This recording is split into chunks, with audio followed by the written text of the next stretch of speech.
What's up? My name's Alan Cox. Thanks for being here. Burp. Welcome. Say hi to Bill Squire. He's right over there. Hey, creepy hugs. Mary Santora is in the Midtown Manhattan studios of iHeartMedia, New York. What up? Oh, what a day. What a day. What a day. What a day. You didn't get to do what Bill and I got to do, Mary. Which is? Which is be part of a big old Summit.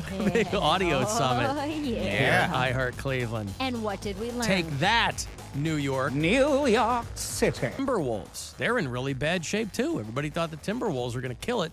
Of course, my mother is a Denver Nuggets fan, so she's very, very happy about how the Joker has managed to overtake those Minnesota T-Wolves. You know, people in the know call them the T-Wolves. They don't even mention with the Imber.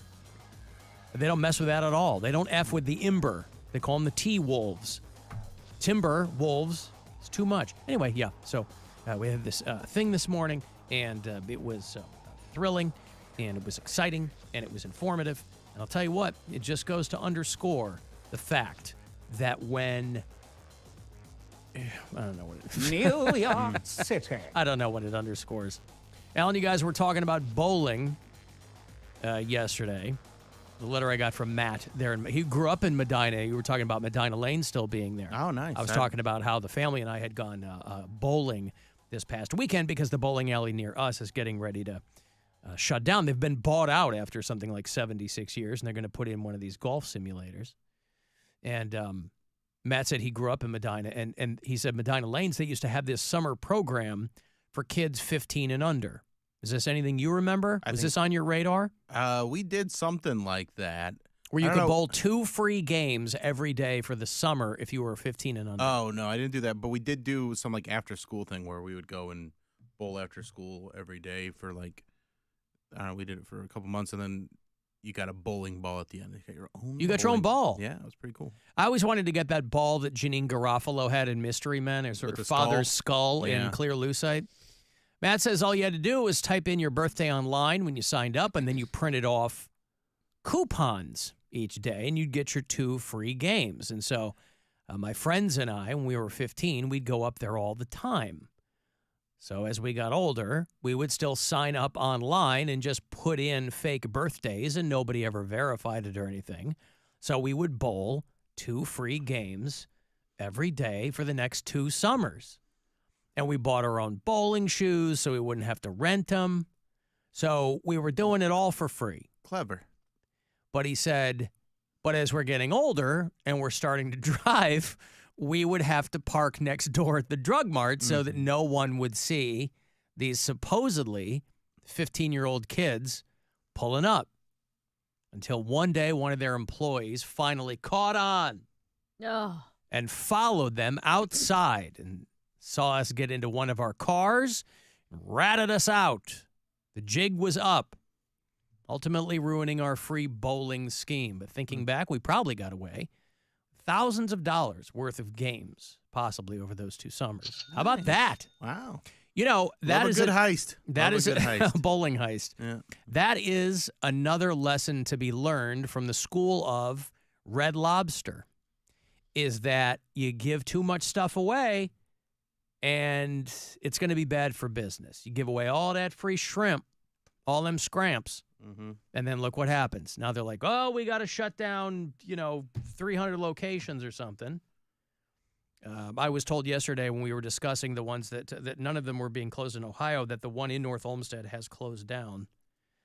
That was the only one that I could place in my mind. Did that already close? Did that close? People were texting me yesterday and said that one by Great Northern shut down, but there are other ones. They're out in, I think there's one in Vermilion or something. But yours could be next.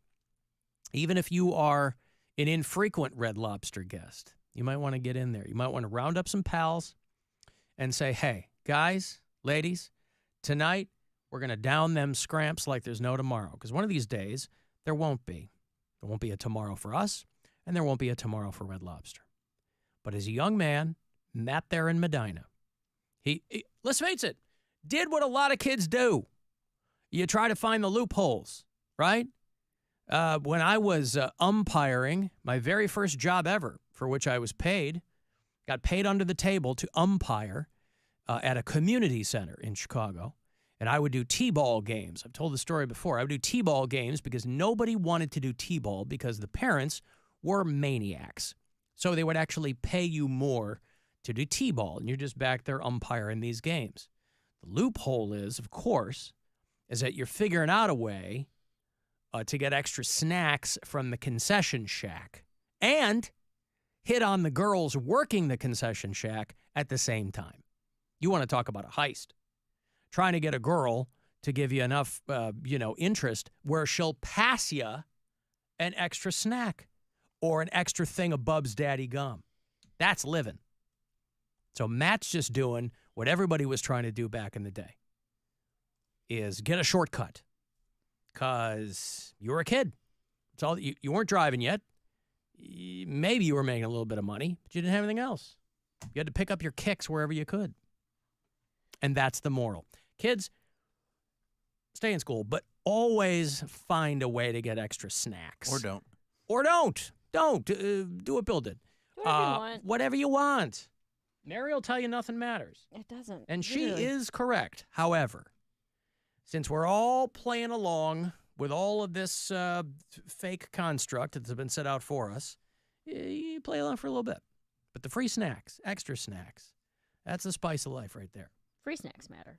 Free snacks. You've got them there at there in New York City. New York City. Right? There's They've still a- got the Breakfast taco bar set up that has eggs on it. And Yeah. I was like, that's been there all day. I might eat some of the potatoes, but I'm not. you're Those not old effing with eggs. them eggs. Eat those old eggs. Eggs, bacon, sausage, Hey, chicken. I'm it's like, I still don't there? think- Get that. Yes. that The get breakfast that dang bar meat. is there at 2 in the afternoon? Yes, and there's like chicken and pork, and I'm like, I feel like those things probably shouldn't have been sitting out Just this entire microwave time. it for a little bit. It'll be fine. Are the chafing dishes covered? They're they're like, but there's no heat or anything underneath them. They're just sitting on a table. Oh, there's no sterno. No, Oof. nothing to keep them warm. So Yeah, that's no good. I think I'm gonna dig into the potatoes a bit, but that might be it. Eat that old meat. I'm not eating old meat. I had a BLT for first lunch. Hey, that It sounds was so good. good. It was really good. BLTs Maybe I'll are make a so BLT. I haven't had one. I don't even know the last time I had one. A couple years at least. It was pretty awesome. It is pretty good. For some reason, it's a Simple. sandwich I forget about until somebody mentions one or I see one on a menu. I go, boy, that sounds good. It's $5. They're Yeah. cheap. I made a PB&J last night. It was so good. They're also good. Pear brie and hamon. Mm-hmm. I got to take a break here. I'll have $1,000 for you on the way at 2:30. So listen for your next shot to grab that money from the Buzzard bookie. This is the Alan Cox Show. Everywhere on our free iHeartRadio app or whatever smart device you have. Just tell it to play the Alan Cox Show on iHeartRadio.